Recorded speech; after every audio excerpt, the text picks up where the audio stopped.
ஒருத்தவங்க வீட்லேயும் ஒரு மாதிரி வந்து மட்டன் குழம்பு வைப்பாங்க. இது வந்து நான் மட்டன் குழம்பு வந்து வைக்கிற ஸ்டைல். எப்படி பண்ணுறதுன்னு பார்க்கலாம் வாங்க. அப்படியே நம்ம சேனல் சப்ஸ்கிரைப் பண்ணாதவங்க மறக்காமல் சப்ஸ்கிரைப் பண்ணிக்கோங்க. அப்படியே ஃபஸ்ட்டு வந்து குக்கரை 4 டேபிள் ஸ்பூன் எண்ணெய், அதில் 1 டேபிள் ஸ்பூன் அளவு முழுகு, அப்புறமா 4 கிராம்பு, அப்புறம் வந்து கொஞ்சமாக வந்து பட்டை, அதிலே ரஃப்பாக சாப் பண்ணி வச்சு வெங்காயம் வந்து ஒரு 4, அப்புறமா 10 மூடி தேங்காய், அப்புறம் வந்து 4 வந்து தக்காளி போட்டுட்டு கொஞ்சமாக சோம்பு, அப்புறமா 1 டேபிள் ஸ்பூன் வந்து கசகசா போட்டு நல்லா மிக்ஸ் பண்ணி விட்டுடலாம். அந்த கேப்பில் போனால் எங்கள் அம்மா வந்து பிரிஞ்சியில் ஒன்று போட்டுக்கிறாங்க. நீங்களும் வேணும்னா போட்டுக்கோங்க, இல்லைன்னா தேவையில்லை. அது வந்து நல்லா ஆறின உடனே மிக்சியில் போட்டு நைஸாக பேஸ்ட்டாக அரைச்சிக்கலாம். அரைச்சி சைடில் வச்சுட்டு மறுபடியும் அதே குக்கரில் ஒரு 2-3 டேபிள் ஸ்பூன் வந்து எண்ணெய் விட்டுட்டு அதிலே வந்து 2 வெங்காயம் கட் பண்ணி போட்டுட்டு 1.5 கிலோ மட்டன் வந்து மம்மி எடுத்துகிட்டு வந்திருந்தாங்க. சூப்பராக இருந்தது. மட்டன் வந்து செம்ம சாஃப்டாக வந்து வந்திருந்தது.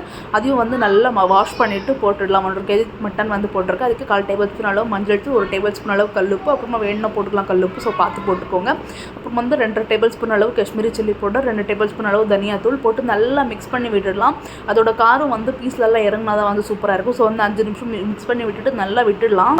நல்லா மிக்ஸ் பண்ண அப்புறமா வந்து அந்த அரைச்சி வச்சிருந்தோம் இல்லையா மசாலா, அது வந்து ஆட் பண்ணிடலாம். ஆட் பண்ணிவிட்டு தேவையான அளவு தண்ணி ஊற்றிக்கலாம். ஊற்றிட்டு உப்பு இன்னும் கொஞ்சம் வேணும்னா ஆட் பண்ணிக்கோங்க. இந்த ஸ்டேஜில் ஆட் பண்ணிவிட்டு நல்லா மிக்ஸ் பண்ணி விட்டுட்டு குக்கர் போட்டு மூடி ஒரு 3-4 விசில் வந்து விட்டுட்டா சூப்பரான மட்டன் குழம்பு வந்து ரெடி.